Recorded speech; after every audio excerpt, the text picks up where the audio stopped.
a young lady, so if you're reading your agenda, I'm going to kind of go around the agenda a little bit. We have a young lady from Marc Morial's office here to make a presentation to Dr. Bernadine Johnson, but it's being presented to her for Pontchartrain Park.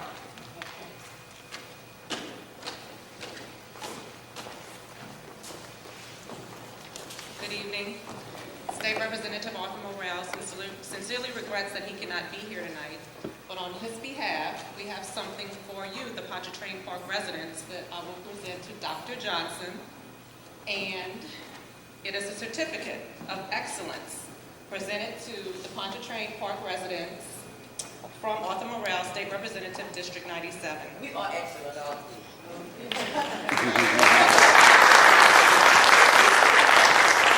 Thank you again.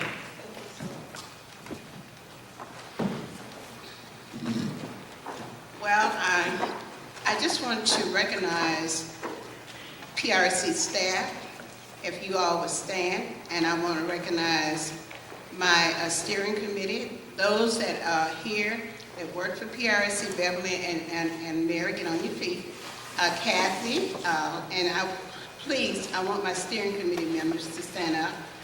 Of course, we don't have all of them here, but some is better than none, and I thank you all very much. Mike Scott was supposed to do this, and I don't see him in the audience, so I'm just going to go right ahead. They always told me that God had a ram in the bush, so I guess I'm that ram, okay? Remarks about the program. Let me tell you, when we started thinking about what could we do next, in the back of our mind, we were saying, let's do something about Pontchartrain Park. When I was a little girl and I was growing up, I heard about Pontchartrain Park. And the people that lived there were so special, and it was something that we looked upon and held in high esteem, if you may. And so I was talking to a gentleman tonight, and I said, you know, Pontchartrain Park tonight I will allow to be the #1 neighborhood, but I live in the #2 neighborhood, Gentilla Sugar Hill. Okay? So don't forget us. But anyway, let me tell you a little bit about me. I have been working for the Preservation Resource Center going on 12 years. I work for Operation Comeback. I'm a realtor. I've been one for 30-some years. I won't tell you any more than that, then you know my age. But I work with 24 neighborhoods throughout the city. It is important because together you can do anything, but divided you can do nothing. And if neighborhoods come together and respect what they have in their neighborhoods and keep them close to their being, they preserve the houses, the streets are better, the crime is less, and they can beautify their neighborhood. Pontchartrain Park is a beautiful place. I've gone to your neighborhood association, Pontilli. I guess that's part of y'all neighborhood association. If I'm in error, please forgive me. But I've gone to Pontilli many, many times. And so when I was about to do this, the first lecture, for the ones that was not here for the first one, I was looking for someone that lived in the park. And I didn't know who lived in the park. People I've known for years, I didn't know where they lived. So then I was told to contact Mr. Greenup and Mr. Plunkett. And that was our first lecture in June. And we thought, and Mr. Guzman came in and he said, no, you need to take it from the PRC and bring it to Suno, so that people could come that live here in the park, and the university is in the park. So here we are tonight. We don't want, PRC don't want to change anything for you all. We just want to make people aware of what you have. You have a jewel here. It's something to be very, very proud of. And you know, certain one has come up to me and said to me, we want to make it a National Historic District. Well, you all have to do that. I don't live in the park. The door is open. What you all do with your neighborhood from here on, it's up to you. But we are here to help, to do whatever we can. I had information on becoming a National Historic District on the table tonight. Some of those of you all that got it, fine. If you don't have it, they do have a Pontchartrain Park website. Go on the website, and then they have another website that if you call me up, I'll be glad to share it with you. I don't remember the number. But we're going to move right on. going to introduce the panel, and I'm going to say again, the panel have 8 minutes to speak, and please don't ask any question while they're speaking. We're going to have a shared time for that.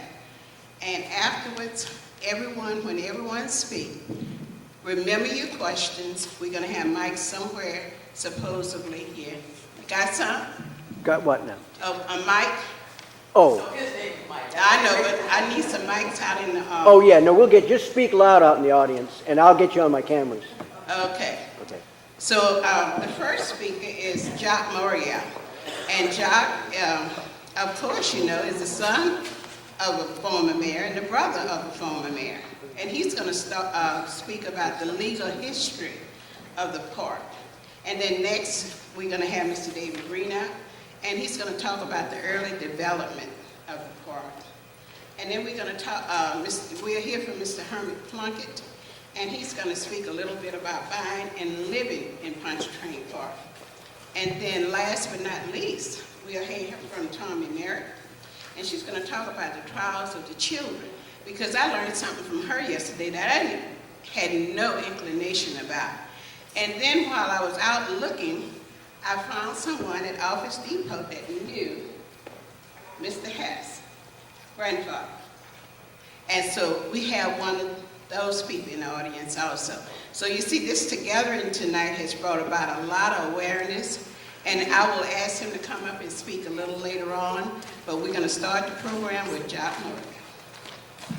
Thank you, Ms. Avery, and thanks to the PRC for hosting this forum. You know, they say there's a proverb, it takes a village to raise a child. And if that proverb is true anywhere, it's here in Pontchartrain Park.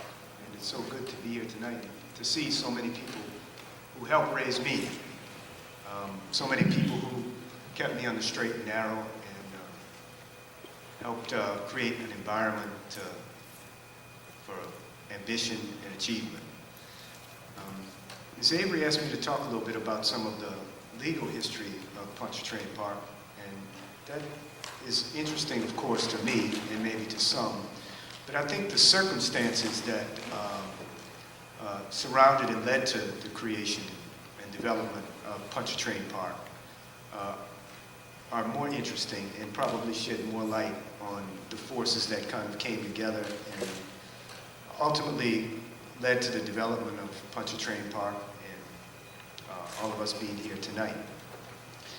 It's been asserted in recent months that Pontchartrain Park was the city's first African-American suburban development and home to many political figures and jazz legends.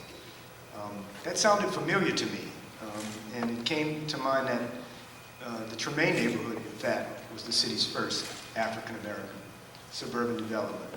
And it as well was home to many political figures and jazz legends. The interesting thing is that many of the same factors that led to the development of the Tremaine neighborhood more than 150 years before Pontchartrain Park was built and developed led to the development of Pontchartrain Park. And I guess part of what brings us here is the discussion that's been going on about applying to have Pontchartrain Park placed on the National Register of Historic Places.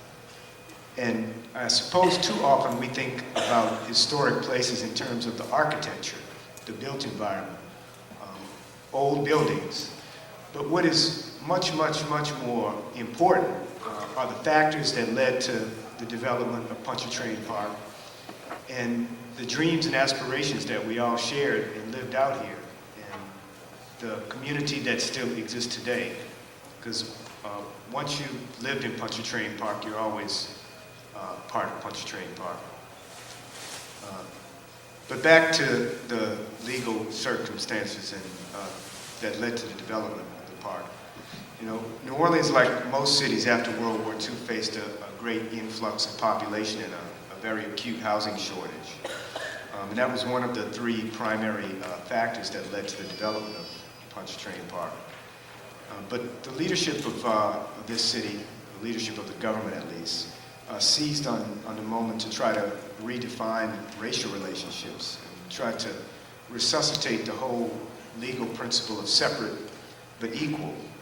Even at the same time, over the same months, that the Supreme Court rendered that whole principle of separate but equal a nullity. The business elite was paralyzed by the prospect of racial change. And it really proved no match for the black community and some of the very courageous and thoughtful strategic direction and movement that took place. The housing shortage was more acute, certainly, for African Americans in New Orleans after World War II because while neighborhoods themselves were not segregated per se as was more common in other southern cities, housing units were. And in 1953, the New Orleans Home Builders Association estimated that nearly 50,000 new homes had been built in the 8 years since World War II, but probably less than 500 new housing units had been built for black occupancy.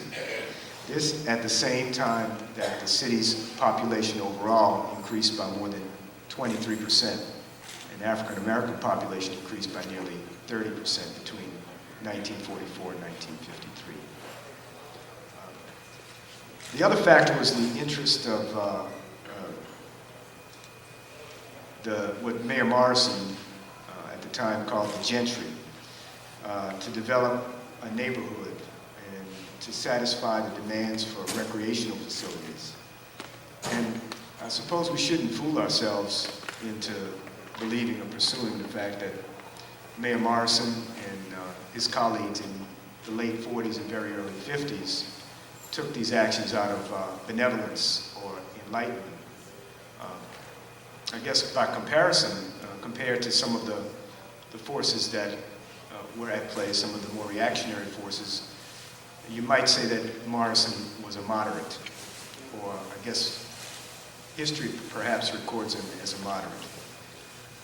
But Morrison, in an election year, 1949-50, was terrified by the prospect of race mixing. And this really led to him putting many of his creative energies and lots of his political resources to bear on solving this problem. One of the three factors is the whole Seabrook question, which goes back to before the Great Depression. The Seabrook beach had traditionally been a waterfront beach used by African Americans. During World War II, when the military took over what's now the East Campus of the University of New Orleans, just over here near the Assembly Center and Camp Leroy Johnson and the new FBI headquarters, the military banned swimming at Seabrook Beach. Well, after World War II, African Americans had petitioned Mayor Morrison and the levee board to reopen the beach. And the city fathers, of course, ignored these very reasonable requests. So the African American community just reclaimed the beach. There were no facilities to change clothes, and there was no lifeguards, no police protection. But they reclaimed the beach. And that really outraged some people. And I guess if we do have time, I think it's probably a little bit illustrative. I have some letters from Mayor Morrison's papers. Letters written to him and by him during this period regarding Pontchartrain Park and the factors that led up to it. On May 13th of 1947, he was written by a lady named Maddox, and she wrote, "Dear Mayor Morrison," in part, I won't read the whole letter, "I'm taking the liberty to write you regarding a matter which I believe many citizens are interested and all agree that something should be done about it.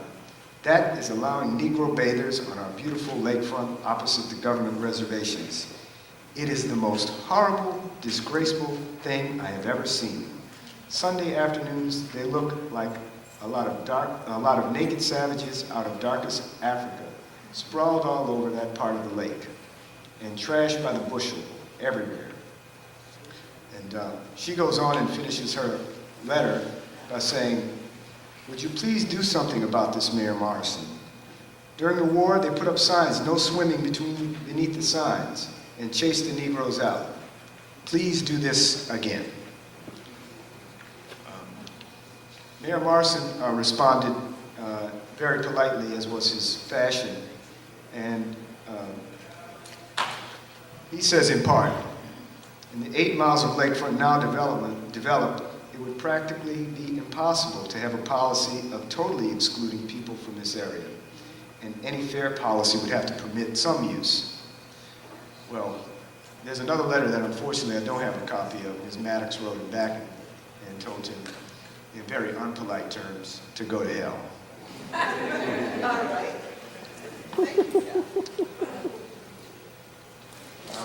If I could just read one other letter, and I don't want to belabor it, and I don't want to infringe on anyone else's time, but the other sort of operative event was a letter written by Dr. Taylor Seague, and he wrote Mayor Morrison asking that a park be provided for African Americans, and even offered to provide funds. Taylor Seague was the president of the Crescent City Golf Club, a club of black golfers, and he offered Mayor Morrison funds that the club had raised. Mayor Morrison's chief aide, Ray Shuring, wrote the mayor and said, "Since the Negro recreation area in the vicinity of the Industrial Canal seems very remote, I am wondering if we have any other possible site in mind. If not, I will try to let them down easy with the no money reply." So Mayor Morrison responds to Ray Shuring, and it's a handwritten note in Mayor Morrison's own handwriting. And if you'll permit me, "There is an excellent piece of city property which is currently used as a public dump that could be made into a nice 9-hole golf course. It was at one time long ago in the days of the WPA made into Algiers Park, but has since fallen into neglect. Until now, it is an eyesore. It has water hazards, roadways, arched overpasses of concrete, etc. Everything necessary to make it an ideal course for the jiggerboos. I can show it to you very readily on the aerial map behind your desk. Here are my reasons for recommending the same. It lies in a corner of Orleans Parish, way over in Algiers. It is a mile or so away from the West Side Country Club, White, which has a 9-hole course. The West Side Club is a private affair and is not so exclusive as to cause a big howl from the gentry because of colored encroachments. The Algiers Park is in a colored poor white section of Algiers along Berman Highway. And fourth, as a public course, it would cause the jigs to cross the river to visit the course in Algiers. Whites have to cross the river to golf at City Park and Audubon Park. That's your reply to them when they raise hell about having to cross the river." In any case, what Mayor Morrison's papers and the history that I've found reveal was that there was a crisis in New Orleans, and it was a crisis that was rippling through the business community. Even the Association of Commerce and Business wrote Mayor Morrison in the spring of '49, and in a near panic, warned him to provide a separate park for African Americans.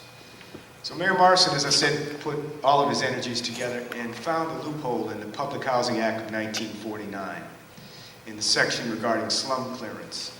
And that loophole provided the availability of federal funds to develop Pontchartrain Park. And the loophole that he used was the clearance of the wilderness. And that allowed him to access substantial federal funds because there would have been no way that the city council at that time in the months before an election would have approved perhaps more than $2 million appropriation to build the infrastructure for this park.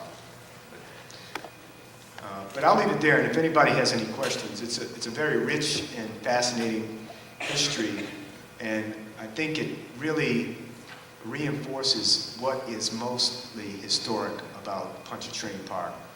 The fact that we were challenged to build our own community, and we did more than meet the challenge. And, all of us here today are testimony to that. So thank you.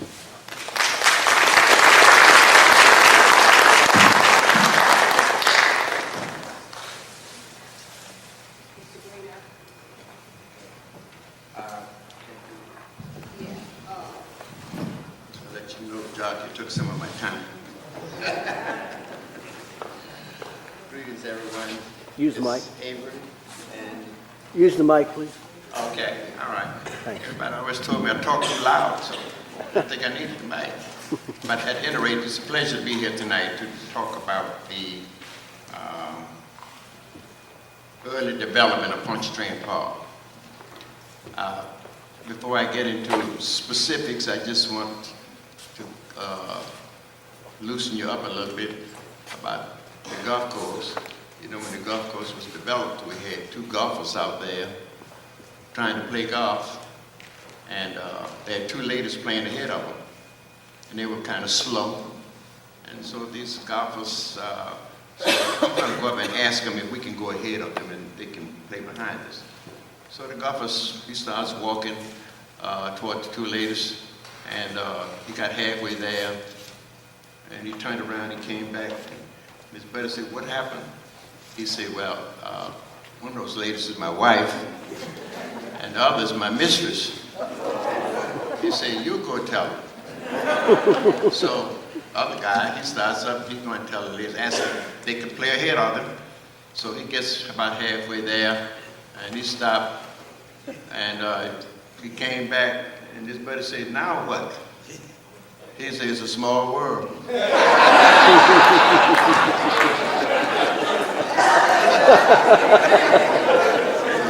I think I have 8 minutes, I've used up about 2, to tell you a little about the history of Pontchartrain Park and the beginning. And I just want to tell you what a pleasure it is tonight to see so many of my friends from years and years ago in Clyde. And I appreciate you being here. You've been wonderful. This has developed into a really magnificent community. I lived out here for about 8, 9 years, and it took a fire to get me from out here. So I love this area. My kids grew up in this area, and we always knew where to find them. When they would get over here behind picking berries, back behind Southern University and all these areas, if we didn't know where they were, a neighbor would call and tell us. That's one of the great things about this community. The neighbors will let you know what's going on.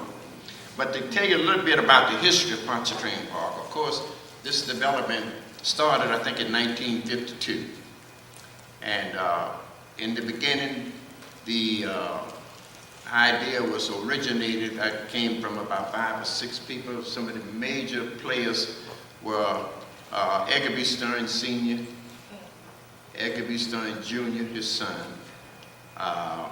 Mr. Charles Keller, Mrs. Charles Keller, some of the other, let's see, who some of the other people were,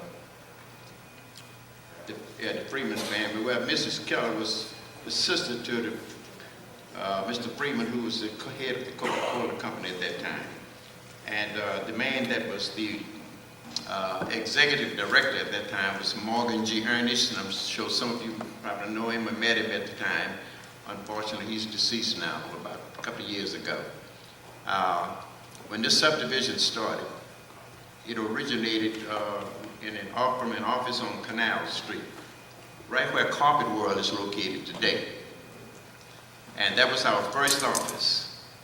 And the homes were being sold from miles, because when you drove out in Gentilly, if you got to Press Drive back then, this was in 1952, there was a Billups service station there on the Chef Highway, and when you passed that Billups service station, practically everything beyond was wilderness, and you could hardly, that's about as far as you could go. Gentilly Woods had developed, and Pontchartrain Park was the next development in back of Gentilly Woods. So we sold houses from these miles on Canal Street.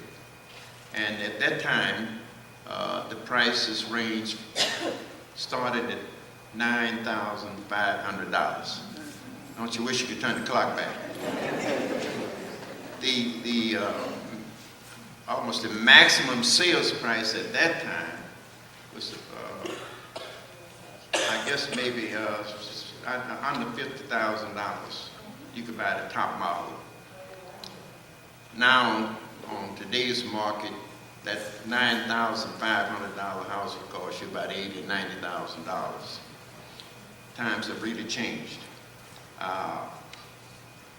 Veterans at that time could purchase a home with nothing down. All they needed was closing costs. And at that time, closing costs averaged $450. And I always tell this story about a client of mine that worked at the post office. And he used to come out after we built the malls on the site. And he would look at all the malls. Our first malls were built up on the end of Congress Drive near the end of the subdivision. And he'd look at the malls and he'd say, man, I sure like these houses. I'd love to buy me a home out here. And he'd come out 3 or 4 times a week. And so he came out one day and I said, why don't you buy your house? He said, I don't have any money. I said, how much money you have? So he went in his pocket, and I think he had $10, $15. I said, give me $5. So he gave me $5, and I said, you need $550 to close. I said, you bring me some money as you get it. So he came back at the end of the week, brought $15. And he got paid twice a month. He brought me $125. But to make a long story short, in 45 days, he had all of his money on deposit. And I see him today, he's living in that house today, and we joke about it all of the time, how he bought a house with $5 down. But back then, you could really do it. And it has really developed into a wonderful subdivision. The principal people out of Washington that helped really push this subdivision was Dr. George Snowden, who was with the Federal Housing Administration at the time, and Abe Maceo Smith, who worked out of the Dallas, Texas office, the Federal Housing Administration. And they really did lend a lot in getting this subdivision off the ground. Joseph Bartholomew was the man who developed the Gulf Coast. He's one of the finest in the country, really, because he developed a lot of the other Gulf coasts, but he couldn't play on them. So they developed this Gulf Coast, and it really turned out to be one of the finest in the country. The land right here where we are today at Southern University, this land was sold to start this university. And the first chancellor here was Dr. Emmett Bashford. And you can see what has developed all around you since that time. It doesn't seem like it's been 50 years, but a lot has been done since that time. And to make a long story short, to tell you about that, this subdivision consists of such an array of and a different clientele of people from all walks of life. And it makes it really super. There's been solid, there have been a lot of turnover in homes. It's been maintained well, and it's something that I really am proud of. And without monopolizing on anyone else's time, I'm going to save whatever is left for questions and answers at the end of the program if you have any questions about the beginning of the subdivision.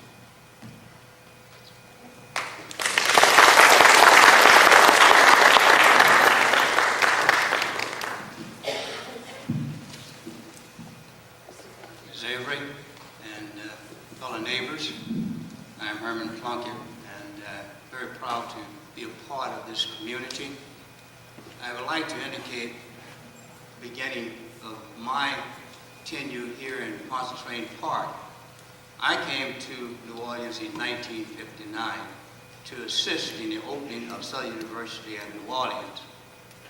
And it was quite a beginning for the university. The university was very similar to Pontchartrain Park. It had a very ugly beginning. But the university and this community has turned into something very beautiful. It's a very productive institution. The community is a very productive community, and I'm very proud to be a part of that. Southern University had its start with approximately 25 faculty members, 158 students, and today it has grown to approximately 300 faculty members with staff support, 3,000 students, and I would be totally remiss if I didn't say something about Southern University at New Orleans. Now, one thing about Pontchartrain Park, it is a unique suburban style neighborhood with approximately 200 acres of green space. You have the golf course that has been mentioned, you have tennis courts, you have play area, you have the recreation department has facilities out here. You have what is to be developed, senior citizen center to be developed. You have a baseball stadium here in the park. And it is one of the things that I think that has been very conducive for wholesome and upcoming, not wholesome, but wholesome living, as well as conducive environment for upbringing of the children in this area. Many of those individuals who have grown up in this area have gone on to be very productive.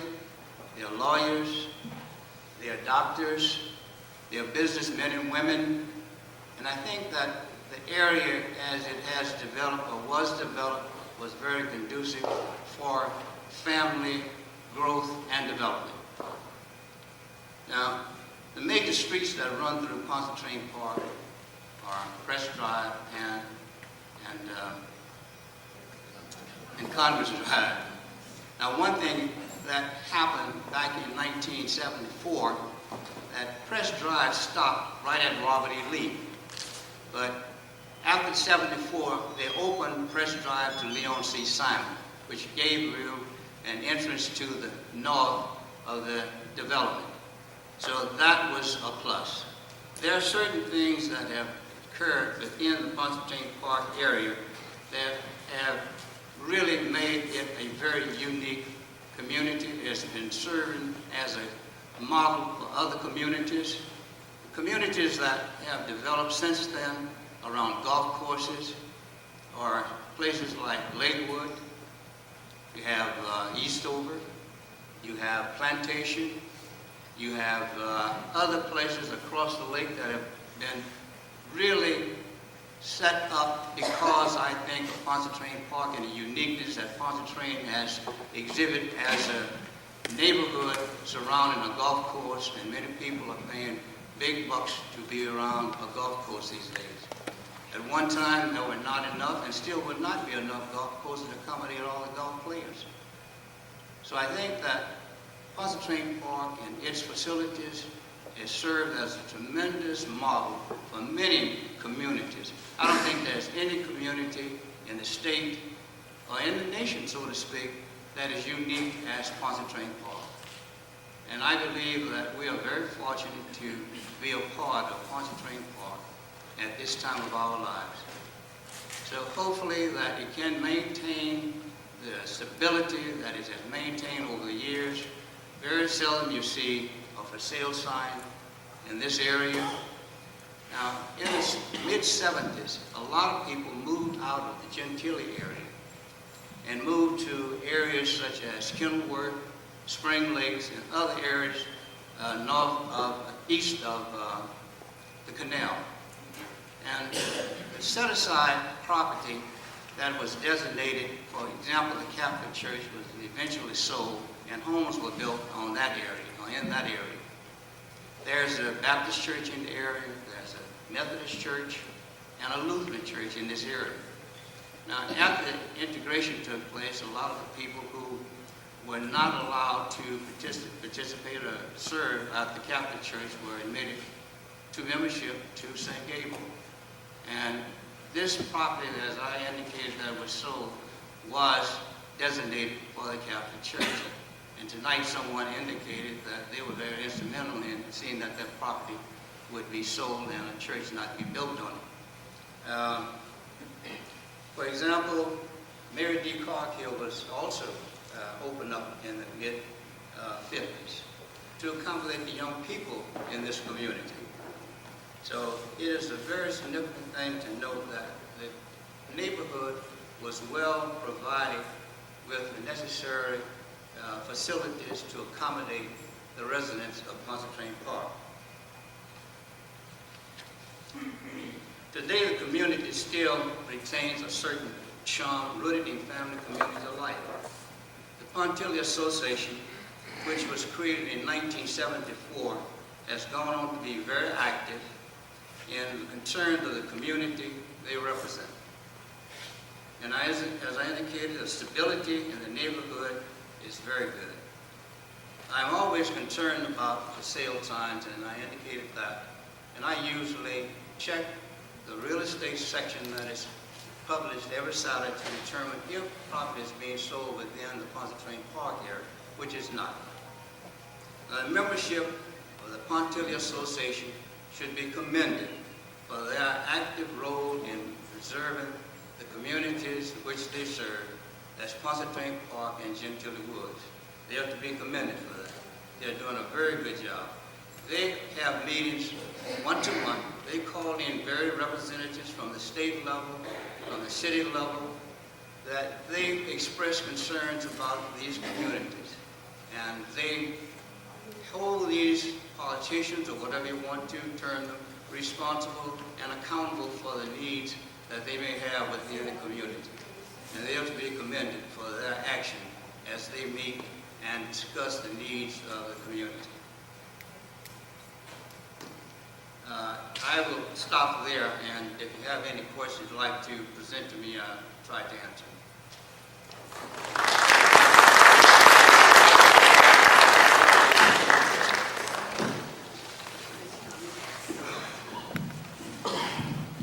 Good evening. And on behalf of Southern University and also the Center for African and African American Studies here at Southern University, of which I am the Assistant Director of, I'd like to welcome you all here. I'd also like to say that I'm also here because I am in that first generation of children who grew up here in Pontchartrain Park.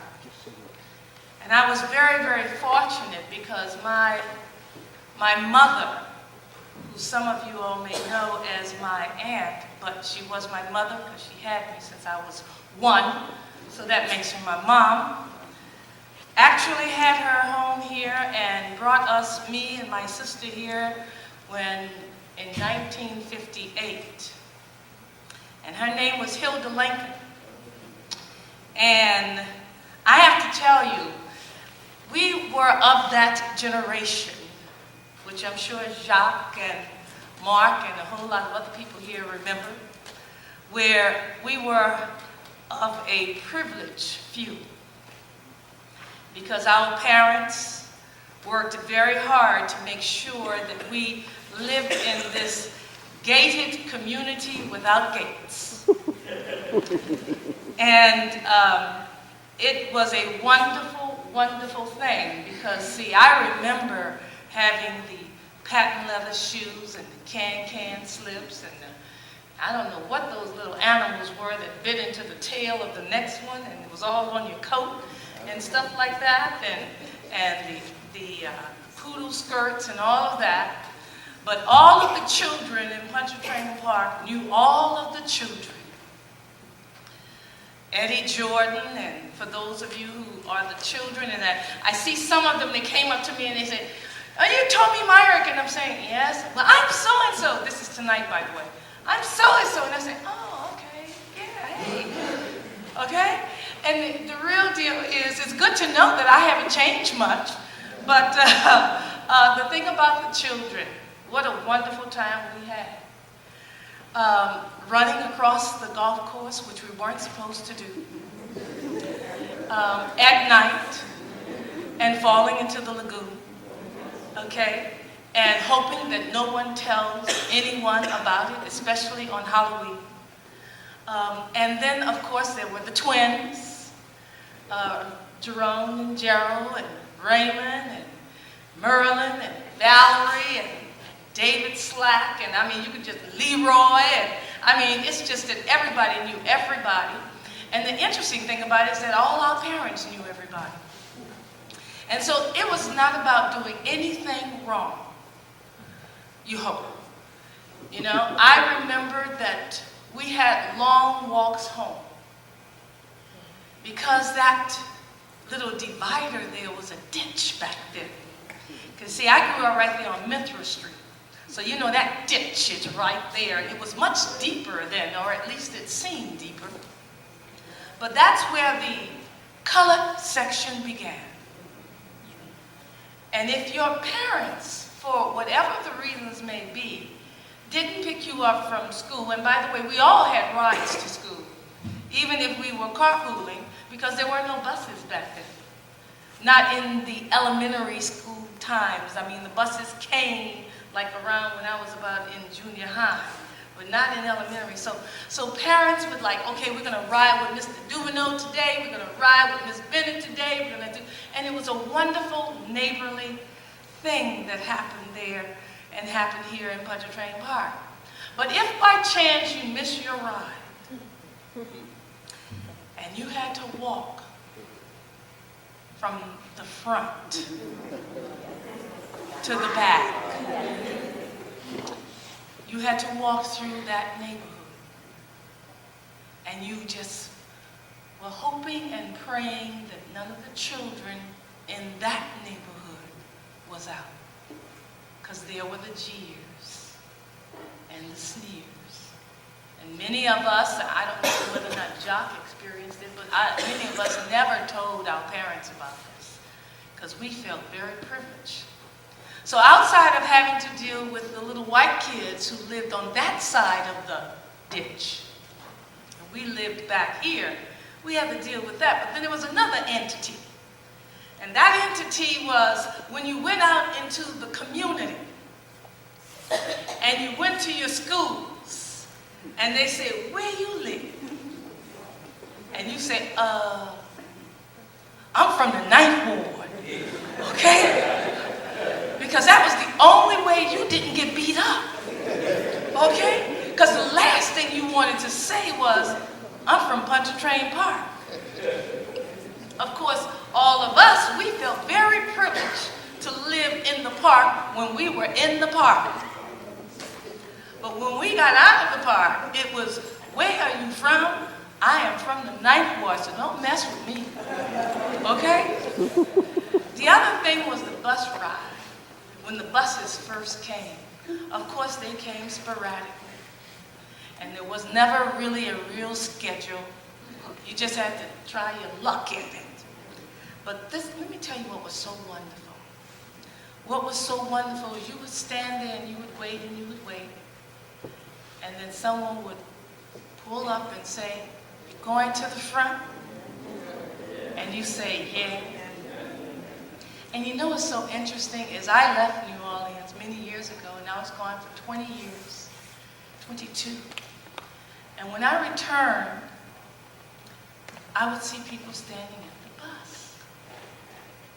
And I pulled up and I said, "You going to the front?"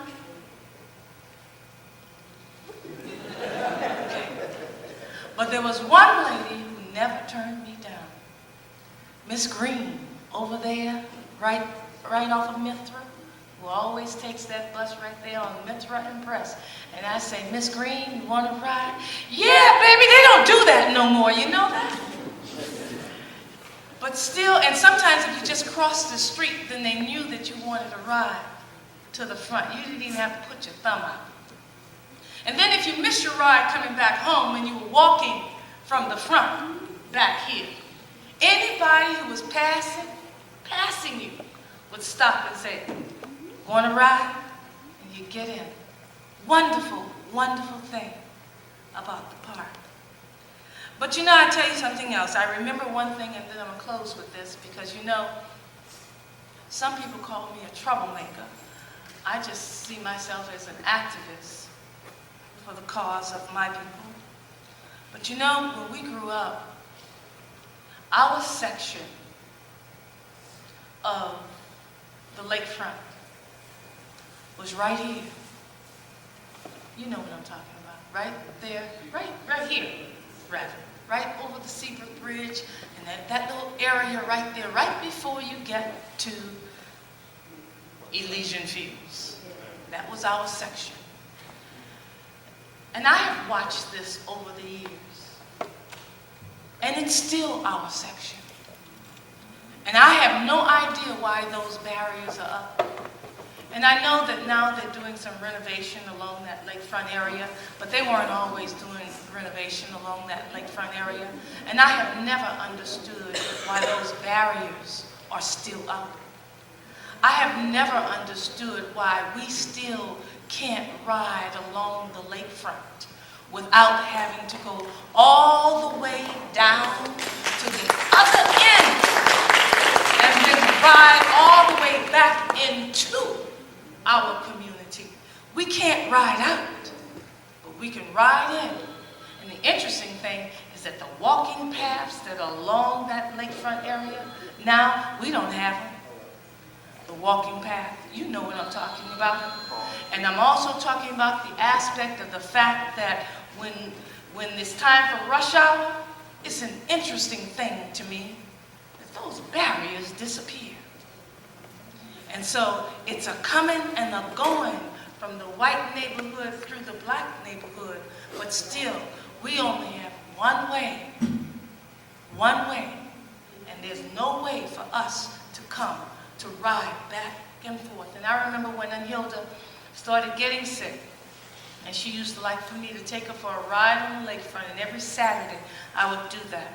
But I would have to drive all the way down to the other end of town and come back. And that bothers me still. But the Pontchartrain Park area and the people in this area have always been activists, and they have raised their children to be activists. And I hate to see some of the houses in Pontchartrain Park beginning to go down, just a few. And I would like to see this community to be what it was back then. It was a neighborhood, not a hood, and I don't want it to see it become that. The children were wonderful, and now we're adults, and we should take the baton and pass it on and keep Pontchartrain Park the way it was in 1954. Not everything in life has got to change. Some things can stay the same. Thank you.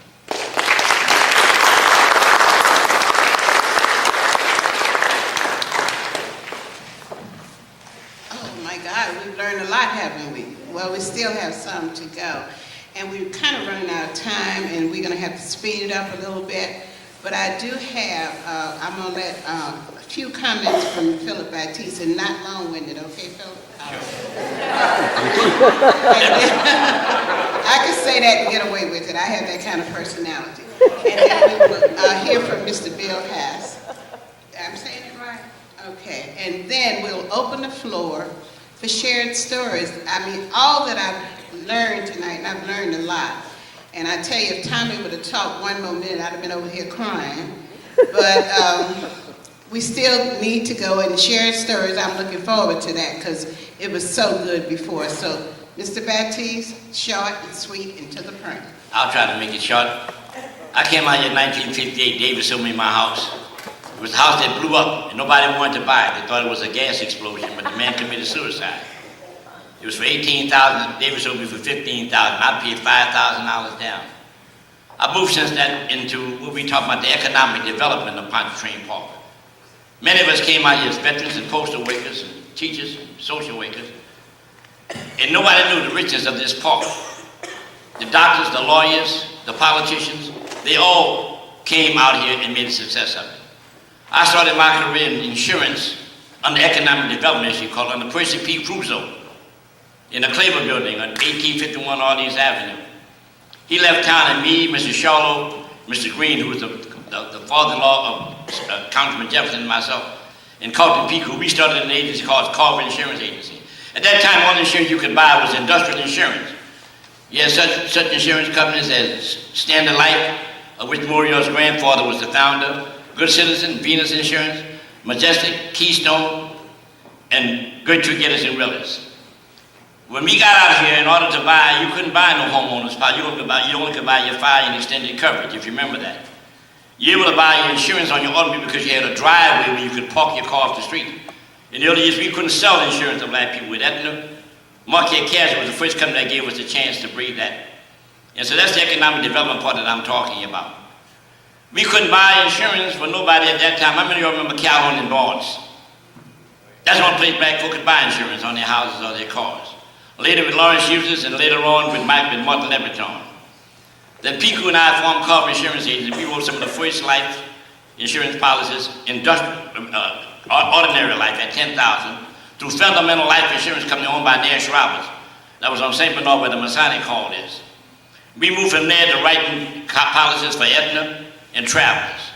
So I'm going to be short, but I'm saying what Pontchartrain Park has done for me has put me in a financial status that I never dreamed that I would be in. By writing that insurance and writing it for black people for the first time, getting me nickel and diamond burial insurance, Lord made thoughts started Lord of mine. We couldn't even go to see a white person if they were in there being laid out. We couldn't go and visit them.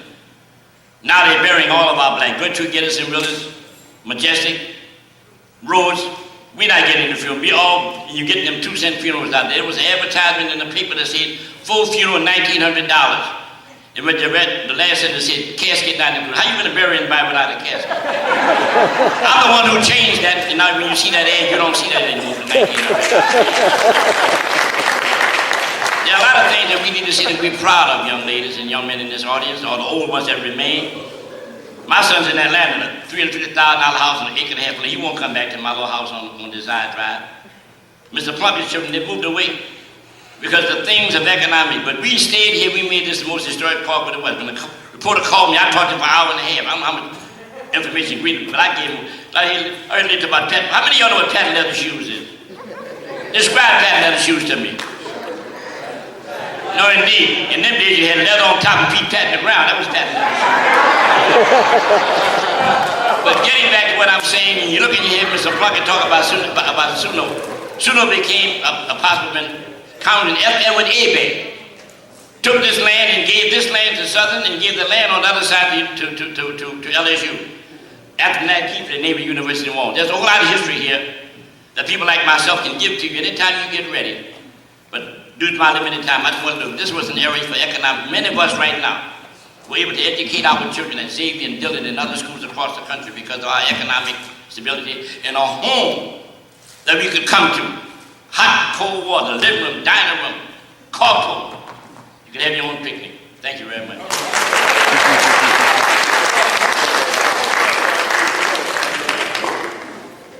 I'm not on the program. My name is Bill Hess, and I'm the grandson of Edith and Edgar Stern, Edgar Stern Sr. and the nephew of Edgar Stern Jr. and the son of Audrey Stern Hess. And I'm honored to have been asked. Thank you, Andy, very much, and I congratulate the PRC for putting on this program and Southern University for hosting it. Pontchartrain Park has been a feature in my memory since childhood, when I would visit here from New York. It was often cited by my late grandmother, Edith Rosenwald Stern, as one of the keystone accomplishments of her beloved husband, Edgar Stern Sr. I believe Pontchartrain Park in many ways represents a philosophical culmination for my grandfather, a lifelong Republican. It's part of a natural progression for my Democrat grandmother and uncle, who were also driving forces in its creation.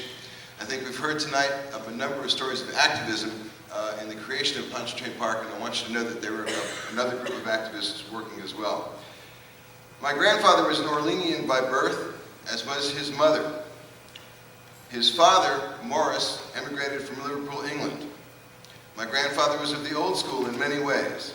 He became a prominent businessman in the cotton trade before his marriage, and he held traditional Southern white male views about black people. It was late in his life when he invited Dr. Albert Dent, president of Dillard University, and he was the chairman of the board of trustees of Dillard, to dine at Longview, which was their family home. But he did, and his friendship with Dr. and Mrs. Dent was one of the most important in his life. He served on the Orleans Parish School Board in his 20s, and he was involved in other civic activities. He was also Jewish, and Judaism's moral teachings ate away at the foundations of the local bigotry. That erosive effect was compounded many times by his choice of mates. My grandmother, as a contrast, was the Chicago-born daughter of a renowned merchant-turned-philanthropist named Julius Rosenwald.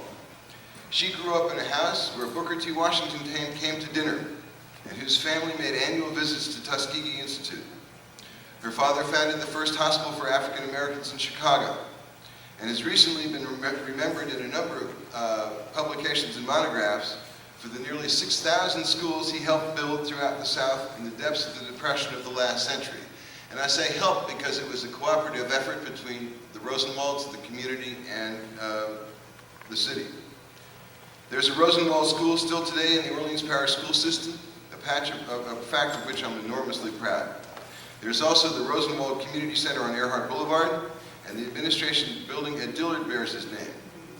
Another Dillard building is named Stern. That's for my grandfather. He learned from his father-in-law and from his wife new ways to change the world and set out to do so.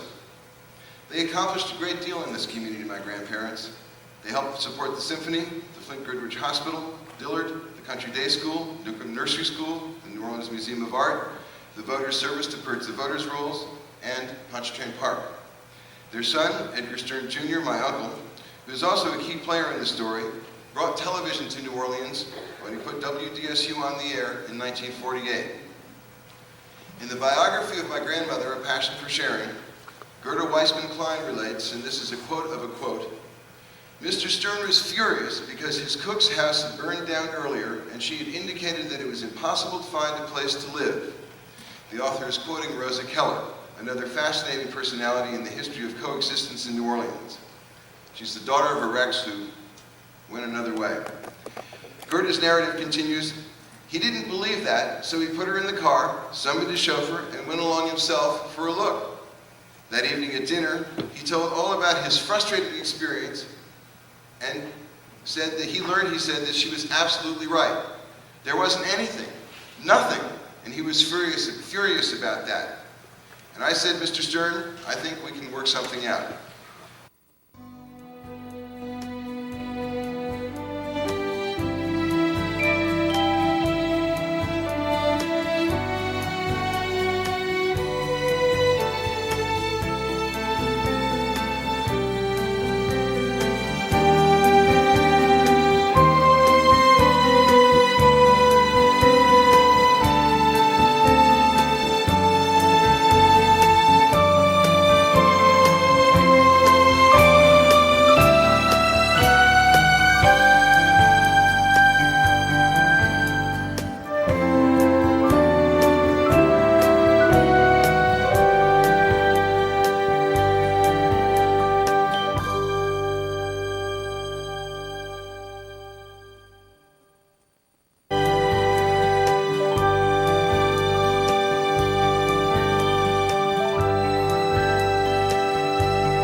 Housing for middle and upper class African Americans in the mid-1950s was almost non-existent. Chet Morrison was mayor and very aware of the problem. Edgar Stern Jr., who had been appointed to the Housing Authority Board by Chet, talked to Lester Kabikoff, who at the time was Edgar Stern Sr.'s executive assistant. Kabikoff's reaction was, well, let's develop a plan and build some houses. Kabikoff asked Rosa and Chuck Keller about investing on a philanthropic basis with the Sterns in such an effort. Chuck Keller was agreeable, but felt it should be done on a for-profit basis in the hope of encouraging other builders to do the same. Kabikoff was then introduced to Hamilton Crawford, a builder out of Baton Rouge, by Chet Morrison. An agreement was worked out with Mr. Crawford to build the houses. Morgan Ernest, an executive of Mr. Crawford's company, ultimately headed up the Pontchartrain Park project. Due to the above combination of people, Pontchartrain Park was developed. David Greenick was an outstanding real estate agent at Pontchartrain Park. So, that Pontchartrain Park remains today as a viable residential community vitally integrated into the patchwork of housing in our city, is a testament to all those who worked against a mighty tide to correct a terrible social flaw, and we are in their debt. Thank you for letting me speak.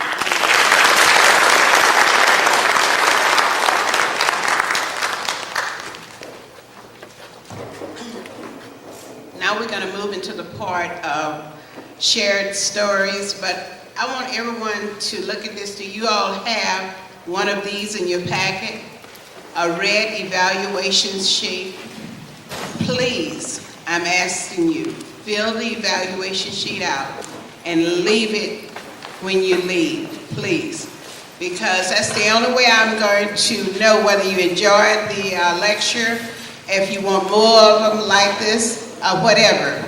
And before we go into shared stories, I see Mr. Gustman walking in, and I'll ask him to come up and say a few words, because this was his idea for us to move it from Pontchartrain. All right, come on.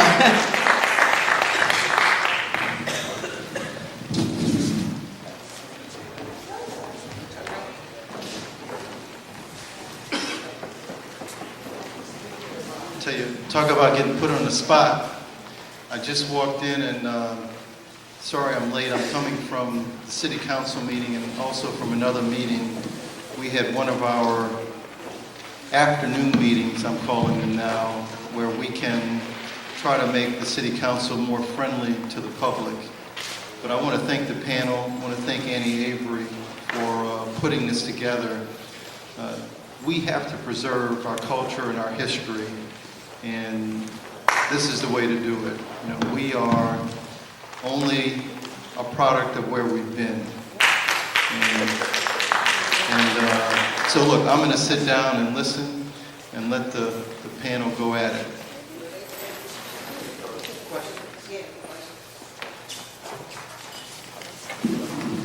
Okay, the way we're going to do it, if you have a question, I want you to raise your hand and direct it to the person that you want to answer. Or we'll just let the panel answer the question. So I'm going to recognize your hand, and Dr. Johnson is going to help you with the mic. So who's going to be first? Okay, I'm recognizing this lady right here. I want to say this was most informative and a very wonderfully well done event. I don't live in Pontchartrain Park. I live in Gentilly Woods, and I'm the co-chair for the local organizing committee of ACT. I'm here with one concern, and I would like to ask any of you, probably Jacques, you may be able to answer it better than anyone else. The putting us on the historic register, what does that really mean to the homeowners of Pontchartrain Park?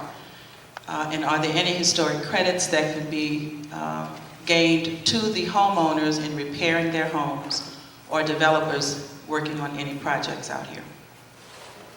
Well, as far as the information I kind of looked up, Use the microphone. well, I'm loud, you know. That's okay, use it anyway. So I don't need a microphone. Who can't hear me? Okay. But we have the recording, Dr. Yeah. Johnson. All right. There is money for property that has been listed within the National Registry. I do realize that, but you mentioned that you're in Gentilly Woods, because this is a Pontchartrain Park project. Excuse me, but I represent Gentilly Woods and Pontchartrain Park. Oh, in the Pontchartrain? Oh, gotcha. Okay.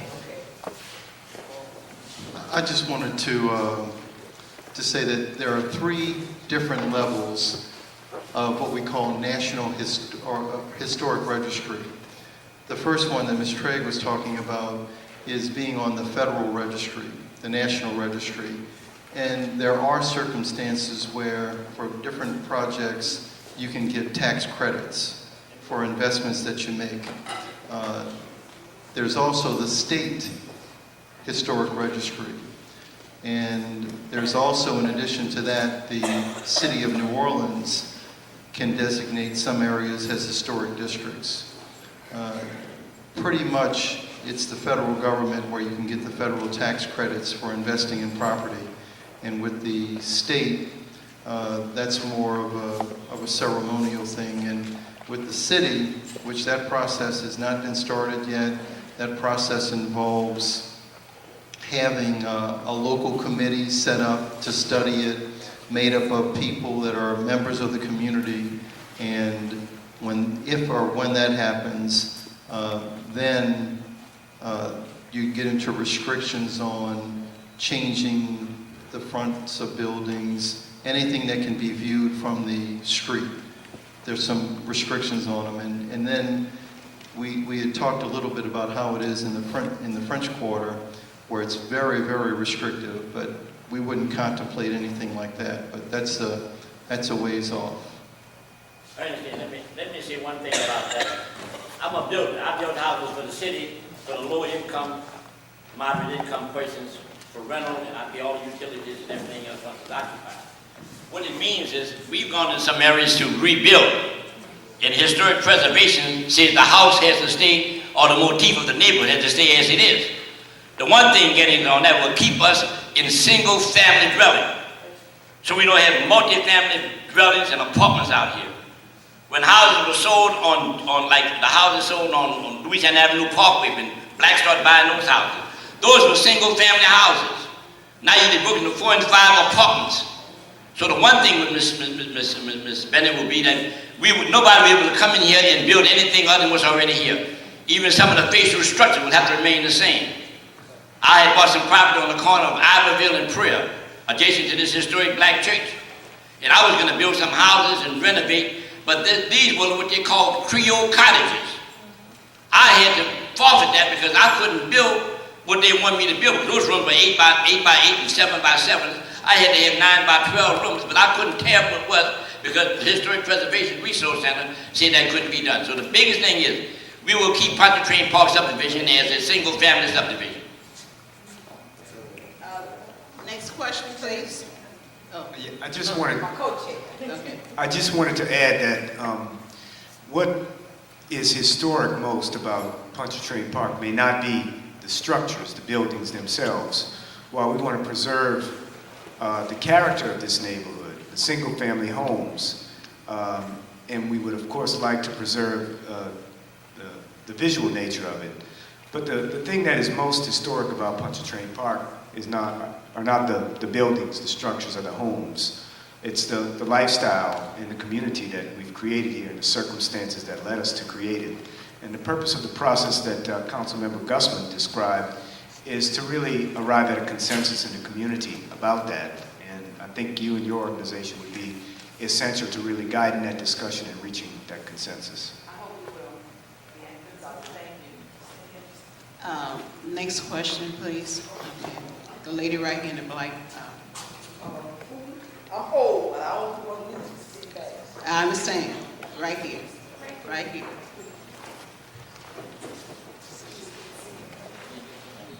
I don't really have a question, but I'd like to add something to what the gentleman said about the park and early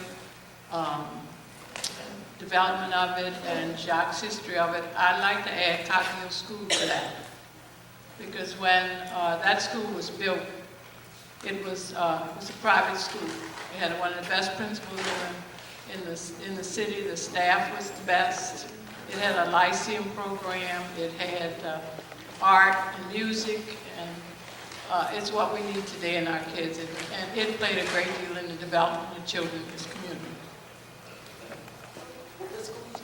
Mary Dora Cockhill. I'm recognizing the gentleman over there on the front row. Let's keep our questions brief so that we can move quite along. Or comments. Comments. Okay. Yeah, I'm sorry. I don't have a question. I would like to read the memoir of Miss Rosa Kelly, with your permission, Ms. Avery. It's Some, not the whole thing. No, it's only 3 pages. It's not. I can't allow you to read 3 pages, but if you could give me some highlights. I'll give you the highlights, and when you feel like going further, you stop. Okay. Pontchartrain Park. Noting this has been done nothing like this has been in the country. Rosa Kelly. White people didn't think black people could afford it. Rosa Kelly. They are not going to take care of the property. General public. They set record on paying mortgage. Rosa Kelly. Pontchartrain Park was copied all over the country, Rosa Kelly. The following excerpt is from the memoir of Rosa Freeman Kelly, 1958-1960. The new Civic Center replaced a hideous slum of old wooden building separated only by an alley which ran steadily with water from laundry, tub, and bad plumbing. In my excursion, there was this disagreeable educational experience. Yet a lot of people live in this area where they were to go after demolition. They were, of course, poor blacks, and the Urban League was attempting to find a solution for their displacement. We are invited to dinner one night at the home of Edgar Stein to meet Adlai Stevenson. He was perhaps the most enchanting dinner partner I've ever had. His smile and wit and his exquisite views of language were a delight. Lucky me to be seated next to guest of honor. I was enjoying every second of it. Mr. Stein sat on the other side, though, and he was deeply troubled. A favorite servant he had many had been burned out of her house and could find no place to live. He had not believed that was possible, but with characteristic concern, he had taken her on a house hunt. Okay. Sounds very good. I wish we would have copies. Yeah, I'm going to suggest, if you don't mind, that you supply us with a copy of that so we can make it available.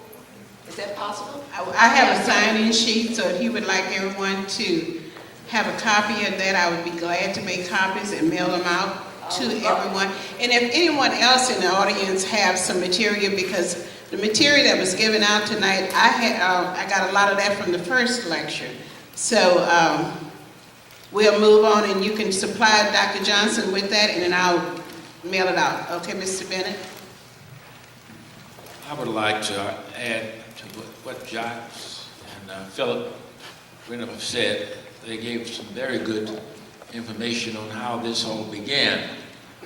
But I would like to add that there was a black that was instrumental, and most people don't seem to know of him. When Elizabeth Morrison was looking for votes, A.L. Davis, Reverend A.L. Davis, formed the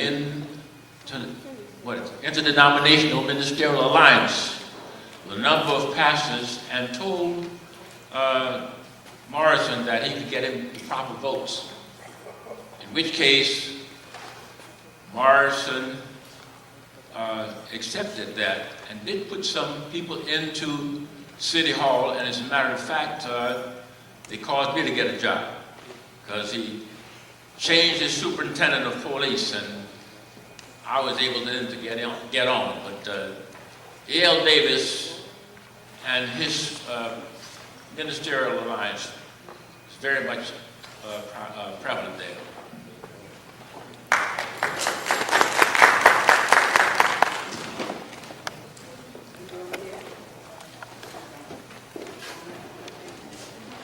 You don't have to have a question if you have a comment. I'd like to hear your comment. I have both a question and a comment. The comment, and I missed part of the discussion, has to do with the Pontchartrain Park Federal Credit Union. When a lot of people moved out here, the Pontchartrain Park Credit Union was based at my house. My daddy ran the credit union, worked at Keystone, Standard, and of course was instrumental in voter registration. My father was I.S. Daniel. When a lot of people could not get a loan anywhere, they could go to the credit union. They could go to the credit union at 11:30 at night, which was when my daddy got off his second job cleaning up at City Hall, and either pay their loan, get an application, put one in. Most of the children learned how to save because somebody had a savings book for the Pontchartrain Park Federal Credit Union. It's probably one of the first in a black community that was ever started, and it merged, I think, with Corpus Christi. And that may have been maybe 10, 15 years ago, which means it was around as a federal credit union for a long time. And every Saturday, thanks to Bethany United Methodist Church donated space. And if my daddy couldn't go, I had to go, or my sister had to go, because we had to make those collections, put everything in the books to run that credit union. But the Pontchartrain Park Credit Union was instrumental with a lot of people being able to get loans when nobody else would loan us money. My question is, with regards to the historic district, I understand what we would like it to do as far as preserving. My only concern right now is that it does not become cost prohibitive for those of our parents who are here. If we get to a situation where, as you said, Philip, you could not keep the house you had on Ivory because of restrictions on rooms, and we know, as it was said in the paper, that our parents are on limited incomes, and they can't necessarily go out here and do the design the way it should be, quote unquote. Not to say they're going to do it substandard. And that's my only concern, is that we don't cost our parents out of being able to, or in some cases ourselves out of being able to maintain the residence. Okay, I'm going to recognize the gentleman in the back with the cap on. And Ms. Bush, if you have a comment, I think you called my house and had a concern that you might want to share. Okay, go ahead, husband. Oh, Dr. Johnson. You need to come down.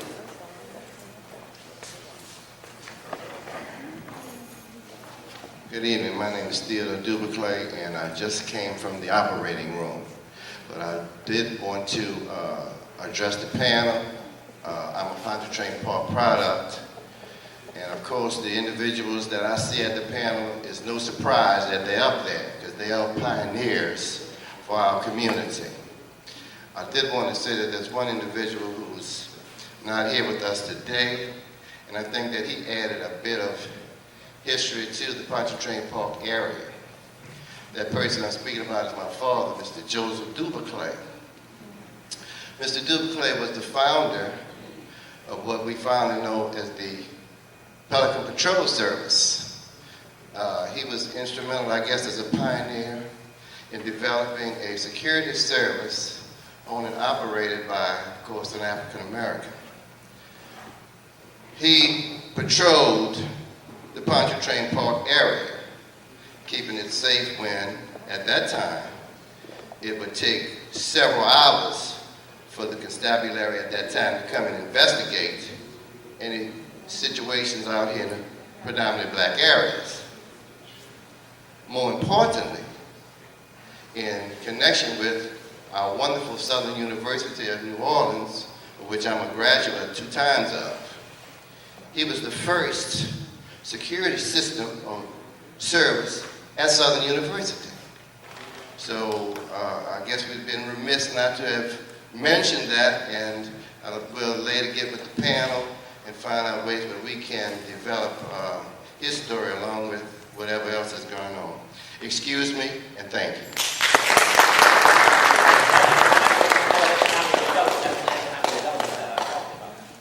One thing I'm going to suggest at the next meeting, if we have any, and Annie tried to get it for this meeting, if we have any photos from the time period or memorabilia, it might be nice to bring it out. Well, we'll see. Is there any more questions, comments? Someone we haven't heard from? Someone that I haven't recognized.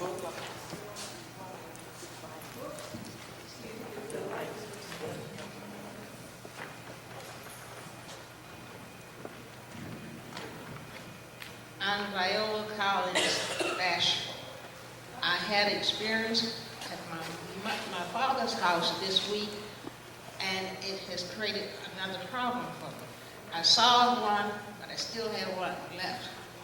The problem is I had the house jacked and leveled.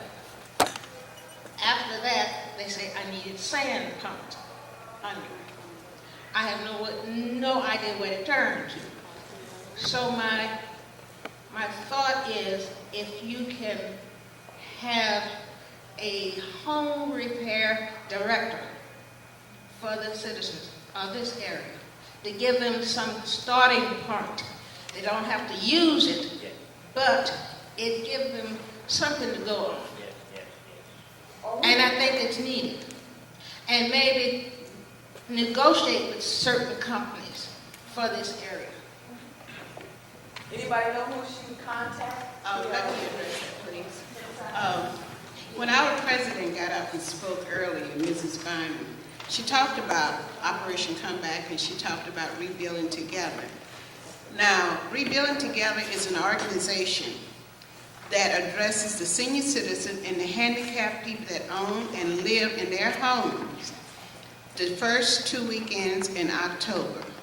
It is a salary guideline that you can't make $100,000 and get something done for you. But to me, that would be a good outlet because I know it's senior citizens here. This subdivision was built in the 50s, so if you live here that long and you bought a home, so I know it's senior citizens. So if you are handicapped, you're a senior citizen, and you live on a certain amount of monies a month, you can be eligible for Rebuilding Together. I cannot do it for you, but your neighborhood association can come together. We're having a meeting on the 28th of this month at 923 Chapatula Street. You certainly can come, listen, and say that you want to participate. Now, the other part of that, Operation Comeback, is a program in our organization that goes out and help do things in the neighborhood. This is not a freebie. It costs money. But they will come out and show you different things that can be done to your home. And we do have a catalog of contractors in our office. We don't recommend anyone, but you can come in, you can see who they are, you can read their resumes, you can read who their references are, you can check it out. The only thing that I'm saying, and I'm hearing mixed feelings here, I want to clarify something. Preservation Resource Center is an organization. My program, African American Heritage Preservation, puts on lectures. We identify the houses where jazz musicians live, we plaque them, we rehab them, we sell them, we do tours, and we do what we're doing here, lectures. Bringing awareness to the community. I'm not saying you have to become a historic district. I wasn't the one that said that. It was you all that said that maybe we should become a historic district. I certainly want Gentilly Sugar Hill to become one. Now it's up to the citizens. We are here, we are a resource center. We want to help. We have a lot of information. We are open Monday through Friday from 9 to 5. And we are located at 923 Chapatulas.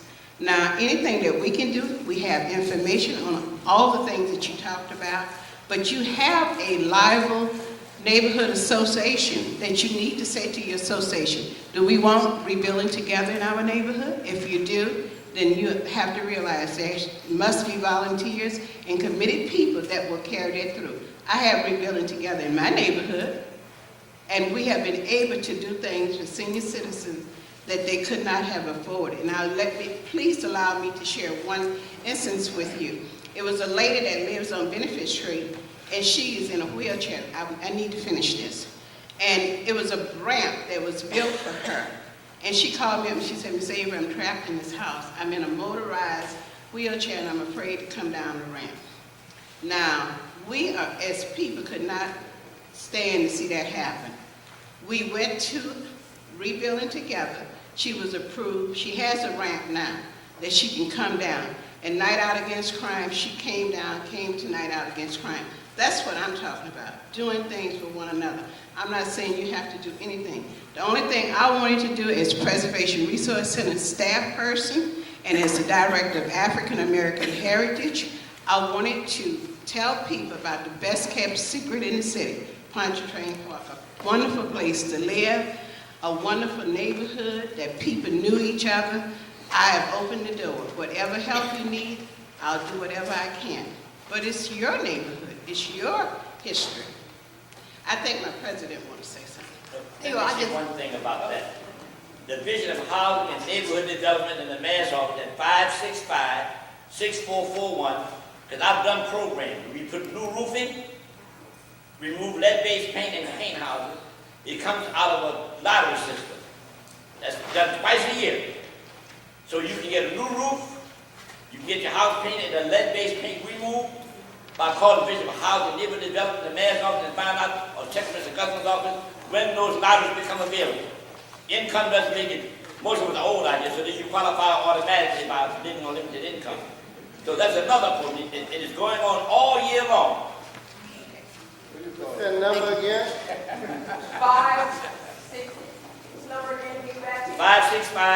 565-6441, that's the mayor's office, and they will connect with the Division of Housing and Neighborhood Development. Mrs. Payton is the director. But they do lotteries on roofing and painting. Okay, Yeah, I just wanted to emphasize what Annie Avery was saying as far as the Preservation Resource Center. In addition to her program, I mentioned earlier that we have Rebuilding Together. And what you need to do for sure is get your neighborhood association real active with utilizing the resources that's in the city. In addition to what Mr. Baptiste just shared with us, is that Operation Comeback Christmas in October, resources that you can call the PRC, and the numbers on some of the information you have to get more information. But your neighborhood association needs to initiate that.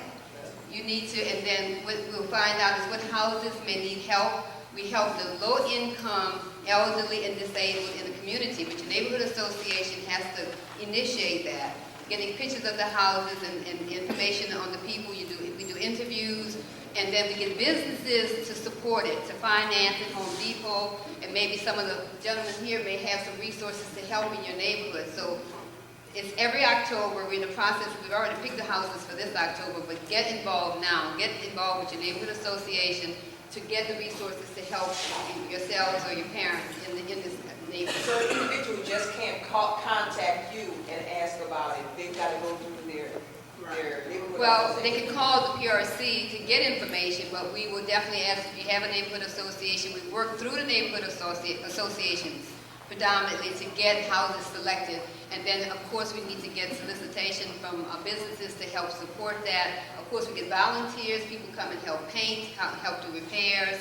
So you can be involved with your own neighborhood. Your children can be involved with repairing some of the neighbors' houses, too. So it's a real neighborhood-type community activity. I'm going to recognize someone here again. I will recognize you in 1 minute. Bear with me. Okay, sir.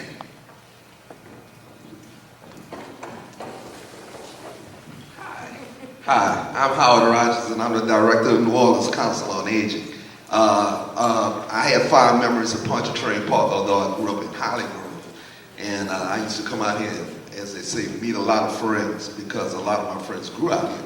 But one of the questions that everybody has come up with, and which you're talking about now, there are a lot of elderly individuals who call our office on a daily basis, who live here in the park, who need some assistance in either getting their roof fixed, or either getting their foundation fixed, or either having some other kind of work done in their house.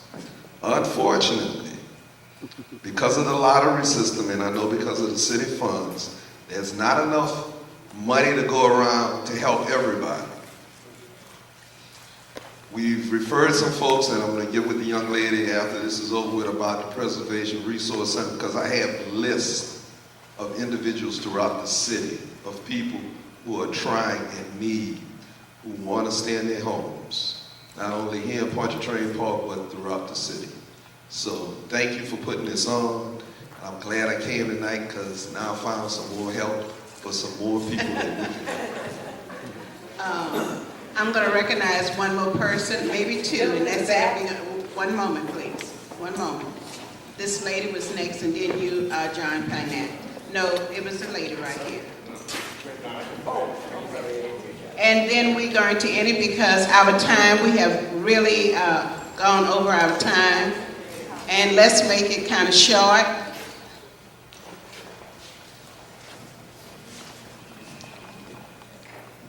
Your local organizing committee of ACT tries to address the concerns of the citizens in this area.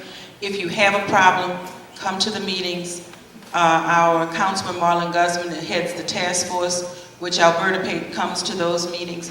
And maybe there's something we can do to assist you and others on finding that directory and finding ways in which we can do that. That's what we do. So if there's a problem, see me after this and we'll see how we can handle that. And I'm sure your councilman who's talking over there doesn't know that I'm putting him on the spot, that he will assist us in finding ways to help you. Could you please kindly fill out there the red paper? If you could kindly fill that out.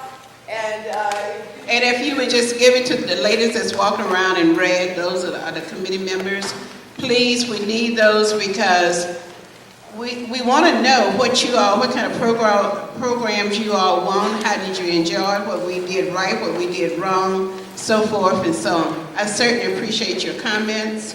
I was at your last meeting. May I ask one more thing? You made a comment that you did not ask for it to be on the registry. We did. I'd just like to know how many people here asked for Gentilly Wood to be put on the registry. Pontchartrain Park, raise your hand. Okay, that says something. Wait a minute. I have no idea. Did you raise your hand, Mr. Plunkett?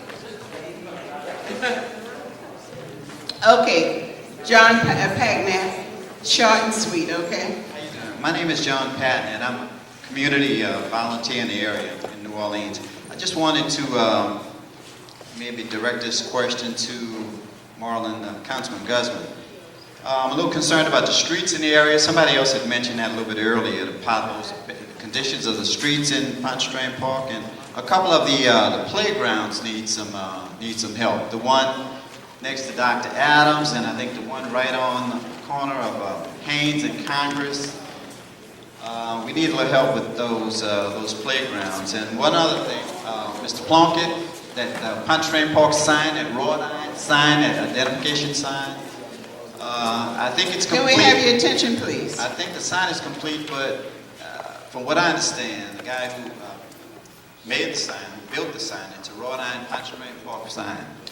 I think he said he was having trouble. He's waiting on the city because there may be some wires or something under the ground before they can. I don't have any new information on that packet, but it's my understanding that a sign is to be erected between Gentilly Woods and Pontchartrain Park. Has been indicated near that canal, somewhere in that area. Now, who is responsible, I have no knowledge at this time, but I was told a sign is to be placed indicating Pontchartrain Park. Okay. All right, thank you very much. Okay. So I want to, again, thank you all for coming out tonight. I hope that you all have enjoyed the panel. I've learned a lot. I certainly hope you all learned a lot. We have, just one moment, please. We still have a lot of refreshments. Yes. Those that have not partaken of the refreshments, we have refreshments. And your attention, please. I do have a little something. Let's take a look at this. What do y'all think about this? The T-shirt. Isn't that cute?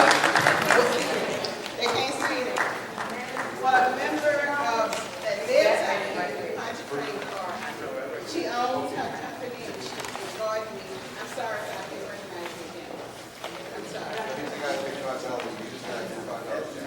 Oh, yeah? Okay. So I do, if you all want one of these T-shirts, and Rodney is going to be making them, but I do have one I have one for each one of the people on the panel tonight, and I think it's pretty great. I'm not giving up mine.